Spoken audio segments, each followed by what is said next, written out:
when the officer, takes his revolver out and says, "Right, boys, we're going over the top," my view was that is not the moment to say, "Captain Blackadder, are you sure this is a good idea?" That is the moment when you say, "Up and at 'em!" So quite a lot of us did get machine guns shortly thereafter. It's been a historic year in British politics.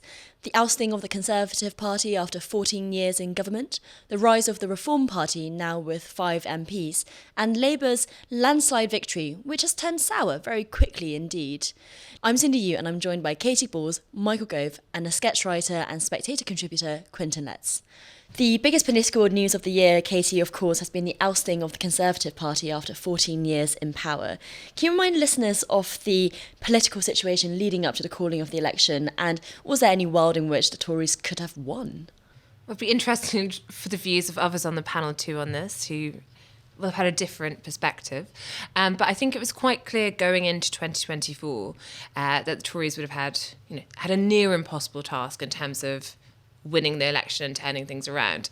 And lots of people say, if only Rishi Sunak had held on to the autumn, things could have looked a lot better. Look how Labour started to implode, though you could argue that was the pressure of government. That was the main trigger there.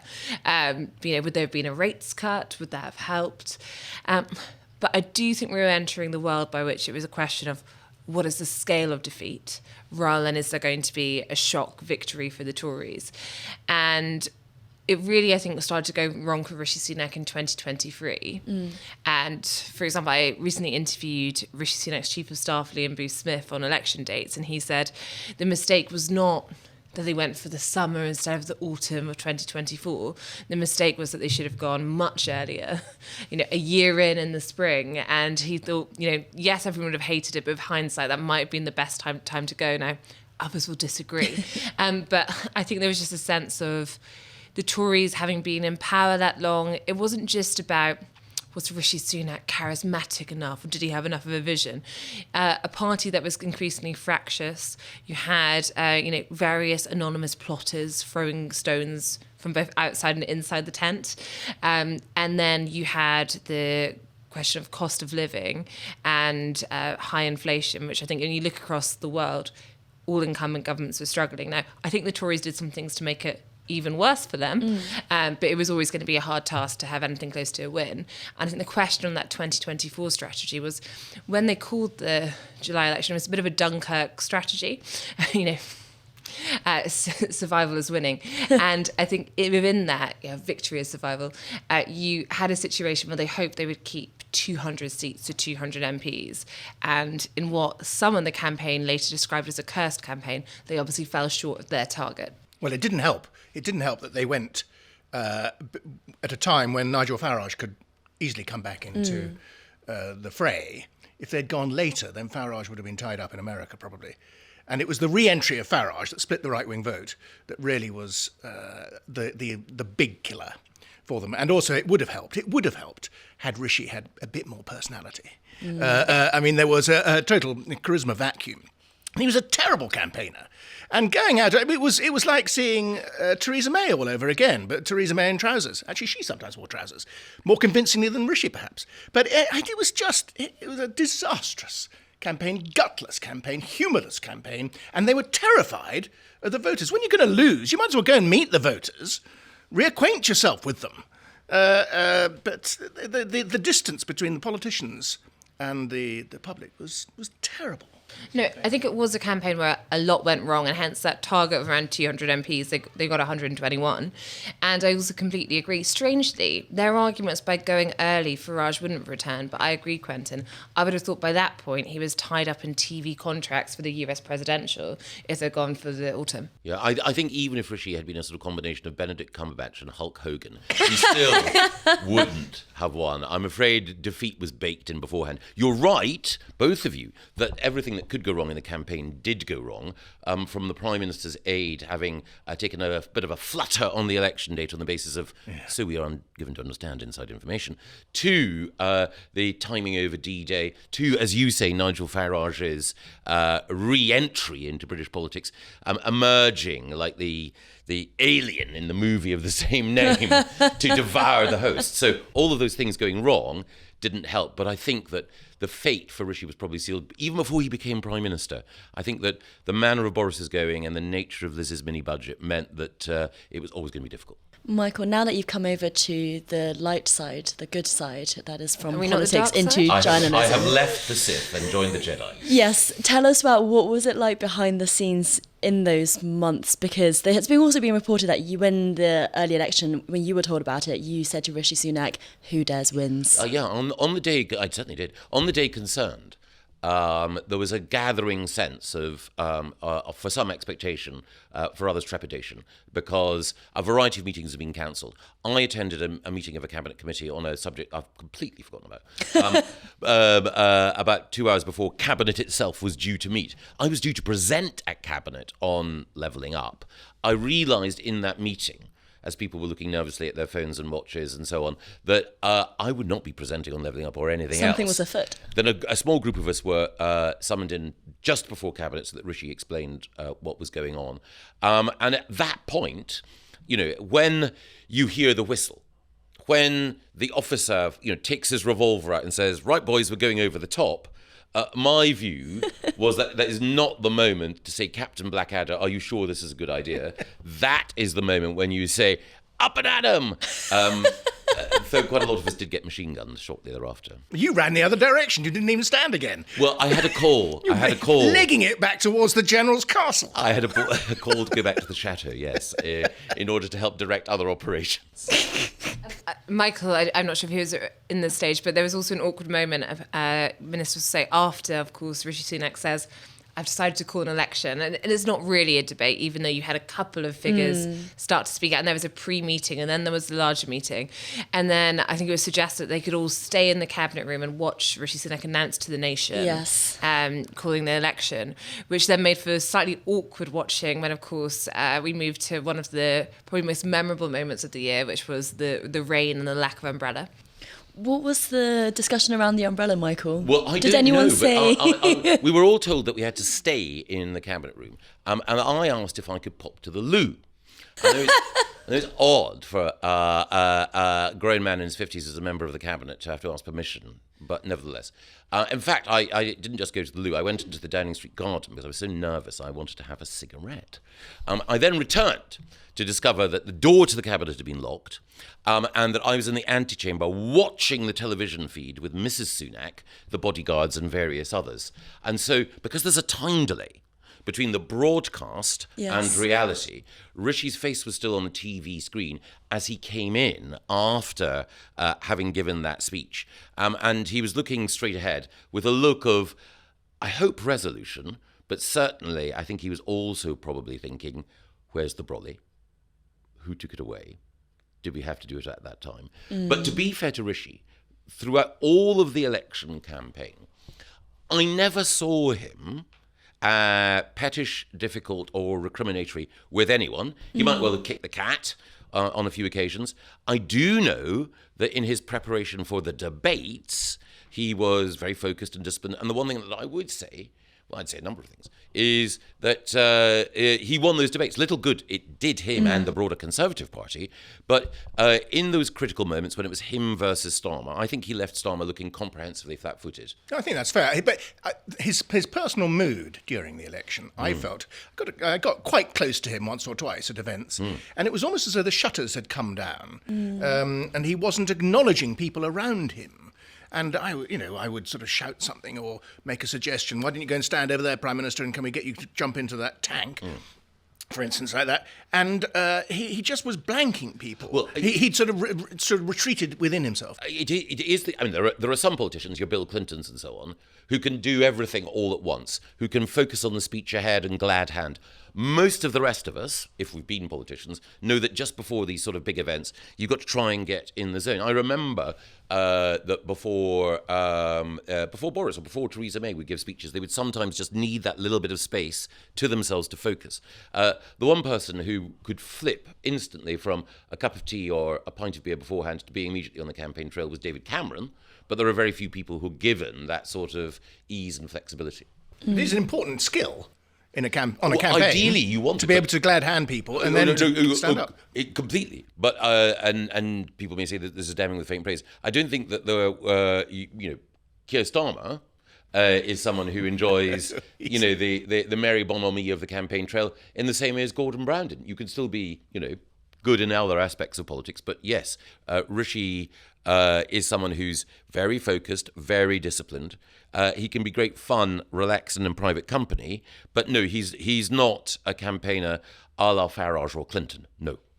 Katie, let's talk about Starmer, because it hasn't really been plain sailing for the Labour Party since it came into government. Our Spectator Data Hub says that his approval rating is at a -34 at the moment, and that's quite a big drop in quite a short amount of time. What's happened?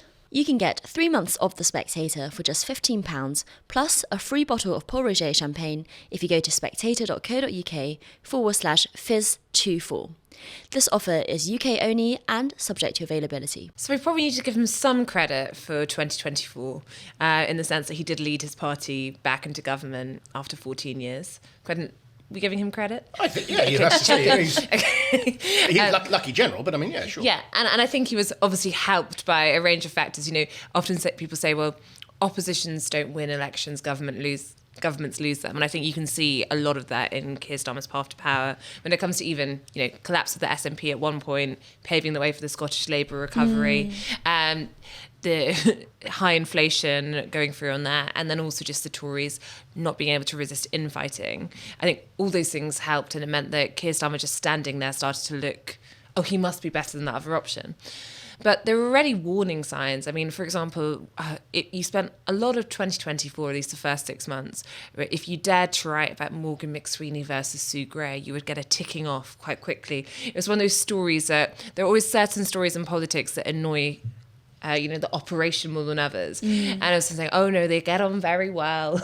And then, of course, it didn't take very long. So well that she got promoted into envoy for the regions. Yeah, envoy for the nether regions. Yeah, no, to take up. And within just a couple of weeks, really, you started to get a sense that all was not well. So stories leaking, which were damaging to Sue Gray about money being put on her pet projects.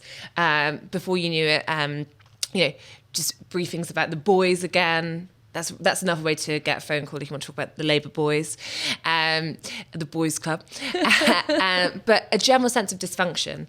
And really, Sue Gray initially versus Morgan McSweeney, and then it was almost Sue Gray versus the entire Labour Party. And it was very hard to find that she had any defenders. And I think that goes down to, there was a decision during the Labour campaign to have Morgan McSweeney in charge of the campaign and Sue Gray in charge of the preparations for government. And that meant sense to a degree, because you're not overlapping on those things. It means you have a clear focus, but obviously there's a tension between the two. And all of a sudden they win, but the plan for government is, in the words of some Labour aides, almost non-existent. And also you have various power plays and a disjointed approach where there is lots of stories about where is Morgan McSweeney's desk in relation to Keir Starmer's, which may sound pretty primary or high school, but it's always a good sense of where things might sit. But the killer moment, surely, was when she asked to be paid more than the Prime Minister. And that... Did she ask, or was that just like a civil service band thing? Oh, is that how it works? I don't know. I think normally you ask for a pay rise. I don't think it's the significance of that was that in the civil service, how much you are paid signifies your seniority. And if you're being paid more than the Prime Minister, it suggests perhaps you think you are senior to the Prime Minister, which, given the clunker that he is excusable, but it's probably not very politic. And I think for the BBC to get that story, which was clearly a damaging, it just, again, made it much harder for them to go back to there's nothing to see here. The BBC political editor publishing that story and having quotes suggesting, it was suggested to Sue Gray that this might not be the wisest thing to earn more than the Prime Minister. Yes. Really, I think then it was a question of, well, she's not at Labour Party conference. That's interesting. She was there the year before. And How then, of could course, she she resist left. it? Who couldn't? The Spectator now has a drinks there, so... Away from the management then, in terms of policies, Michael, it's not always been plain sailing there either. They started with the war against pensioners. Yep. Then they waged a war against farmers. And of course, in between that, the budget has had, raised taxes on many different levels. Are these unforced errors, or are these exactly what they wanted to do coming in? No, they are definitely not what they wanted to do coming in. I think there were two things that they did want to do coming in. One was to try to paint the sky dark before they had their budget. They wanted to say, look at this terrible mess that we've inherited. But they got into a war of interpretation over the figures. And then, because they had cut the winter fuel allowance for pensioners. That became the story. And at the same time as they'd done that, they had also authorised an increase for workers in the public sector, particularly train drivers, who are relatively well off in comparison to other public sector workers. And so it made it seem like it was a straight robbing granny to pay ASLEF. And that was toxic. Now, subsequent to that, there have been efforts to tell a broader story about the economy, but it's been a difficult one for Rachel Reeves, because the overall gospel of gloom, because we've inherited this terrible picture from the Tories, has actually meant that the most recent figures, which show growth actually below 0%, suggest that the gloom has been overdone. That a signal has been sent that Britain is a shabby, rundown and decrepit place that you wouldn't want to invest in. And it's against that backdrop that in the last few weeks we've seen the Labour government trying to get a bit more pep and zizz, talking about the investment it's secured, talking about planning reform and so on. So I do detect a little bit of renewed petrol in the engine, but certainly the first 6 months of Labour, first 5 months of Labour were a series of political misfirings or drives into cul-de-sacs or prangs. Well, one of the best prangs was Lord Alley. Yes. And that was coming at the same time as the Pensioners. pensioners having their Yes. winter fuel allowance taken away. There was Lord Alley dishing out very smart outfits to Angela Rayner. Do you read that as a Has she worn them yet? I think when you have a situation where you see Keir Starmer and you want to say, who are you wearing? By which you mean which donor rather than designer, you've got to quite a tricky place. Do you see that as a naivety from not having been in government for a long time, not knowing not necessarily where the technical lines are, but where the optical lines should be in terms of taking these freebies? I see it as greed. They just completely had their hands in it. And also, but the other thing we've been learned, I mean, this is not very sort of policy matter. You lot do policy, I do the character. I look at the character of the politicians. And we've learned that the Prime Minister is a petulant man. He doesn't like facing criticism. And he pushes out his mouth in a slightly mooish way, M-O-U-E. And he becomes very baity about being got at. There's no ability to laugh at himself there. He has a great belief and confidence in his own integrity. And he believes... Misplaced. And he believes that he's followed the rules. And as a lawyer, that is what you must do at all times. So you or I might say, well, you might have been following the rules by the letter, but the spirit of the rules was intended to prevent X or Y. But he would say, well, show me which of the rules I haven't followed.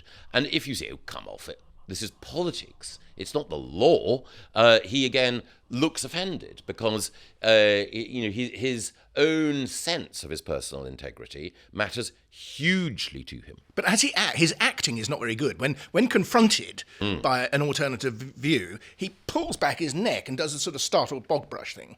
And it makes him look resentful of being questioned, which is not very good for a Prime Minister. As a Prime Minister, you should be open to ideas and also to the main idea that you may have things wrong. So, it's no bad thing occasionally. It's not sort of U-turning, it's finessing, and it's being reasonable, and that's what's lacking in his character projection. Yes, I think that's right. I think that there was a lightness of touch to Tony Blair, a capacity, I mean, he didn't welcome criticism most of the time, but there was a capacity to roll with it, absorb it, and then hit back. Yeah, behind the scenes, I think Blair was jolly cross about being criticised, but he was able, in public, to project a more reasonable view, and Starmer can't do that. Katie, receiver wisdom is that approval ratings, once they start going down, they don't really tend to come back up unless there's a pandemic or some kind of external event.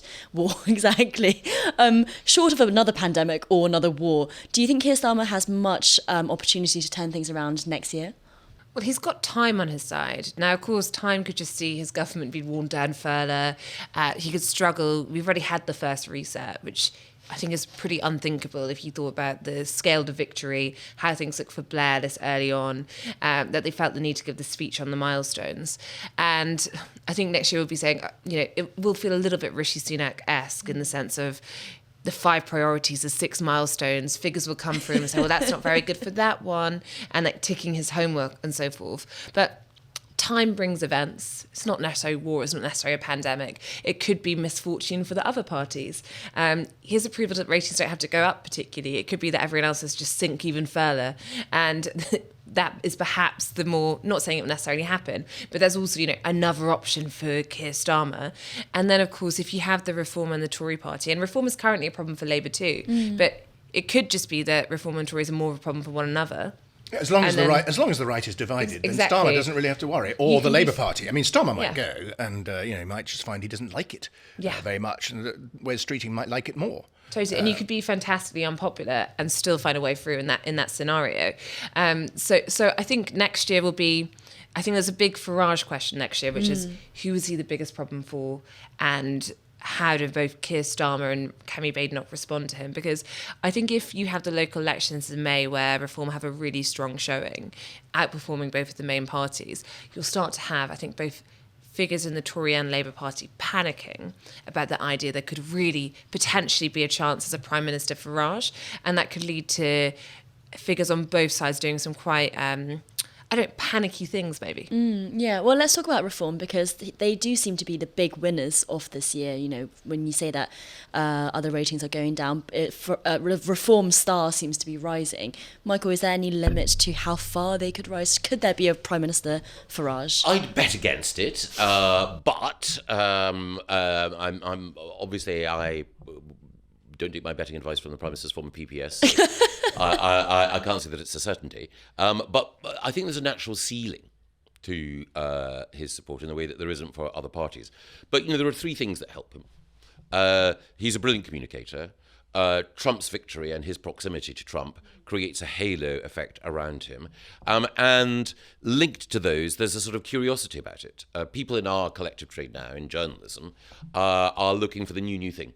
And of course, it may seem odd to say that about a politician who is now 60, but he is the newcomer in Parliament, as we acknowledged at our Parliamentarian of the Year awards. And Reform is a new phenomenon. We've never had a party to the right of the Conservatives with representation like this in the House of Commons from a general election. So that means that the challenge for, as Katy was saying, for both Kemi Badenoch and Keir Starmer is proportionately greater, because they have records to defend, even as Kemi is pointing out what went wrong under the Conservatives, whereas he has, as the Liberal Democrats had until 2010, the total freedom of manoeuvre that comes from being able to pick your issues without worrying about your record. Quentin, it feels like we've not really heard much from Kemi Badenoch so far. Will we hear more, hopefully, from her next year? Well, she's got to do some thinking, hasn't she? But she hasn't got much time, and she does need to demonstrate some character. She needs to tell us who she is rather than what her policies are. And I think maybe there's a slight feeling I've got that perhaps she's a little bit lazy and a bit sort of snooty. And she needs to be more demotic and to cut through and to sort of grab hold of the red wall voter and say, look, this is me and I really do matter to you. She's a bit aloof at the moment. I'm more sceptical about Reform's long-term prospects. And it reminds me slightly of the SDP came in and everyone swore that they were going to vote for the SDP, and then it never quite happened. But the SDP had more policy depth than Reform. There's very little there, very little in the way of policy thinking, and it does matter. Yeah, yes, and the policies on, for example, the NHS, where they want to dismantle the current health system and replace it with a sort of insurance system, are almost sort of precisely calculated to discombobulate, to put it mildly, voters in the red wall. And I know what you mean when you refer to Kemi in the way that you did, Quent, but I do know that she is a hard worker and a focused worker from working alongside. I'm sure she is. I completely accept that behind the scenes she's been. But just look at the way that the public looks at it. No, sure. They sort of think, she hasn't really she hasn't gone off yet. She hasn't exploded yet. Let's see some fireworks. The fuse needs to be lit. I think one of the things about us as journalists, again, is that there is a natural appetite for excitement. And I think the one of the things that Kemi identified during a leadership campaign is if you take policy positions too early, then circumstances can change and you can end up looking foolish for having done so. I appreciate, though, that the point that Quent was making was he's not asking, others are not asking for knowing what the basic rate of tax will be in 5 years' time. It's just fleshing out a broader story about the sort of country that you want and values you have. Yeah, and I think if you look at Labour's pledge on the 28 billion of green spending, for example, that was, we need to say something at Labour conference to grab the agenda from the Tories, and then they had to drop it and scale it back because the circumstances changed as the election neared, and they began to think of it as something that would hurt them electorally. So she doesn't want to do that. The problem she has is the strategy of letting Labour just almost create their own problems and sit there having your policy commissions that will start in the new year works quite well if Labour are your main opponent. Because she has Nigel Farage, she wants to use a two-pronged strategy of doing the thinking, which is going to get you the long-term answers, and not just doing sound bites, but also having something to slightly neuter Nigel Farage. Katie is right about the relentless pressure within politics for policy announcement at conference, which should be resisted. I remember when I was the Shadow Education Secretary, Ken Baker, one of my predecessors, had convinced George Osborne and David Cameron that his idea for a new type of university technical college was a great idea. I was a wee bit sceptical. Anyway, there was a commitment to have 12 of them, and then in the meeting it was decided actually we should have 13, so we could have a headline, Baker's Dozen, for technical colleges. Great to know. Works. Yes, exactly. Great to know what happens behind the scenes. And finally, everyone, can I please have your most memorable moment of the year, Quentin?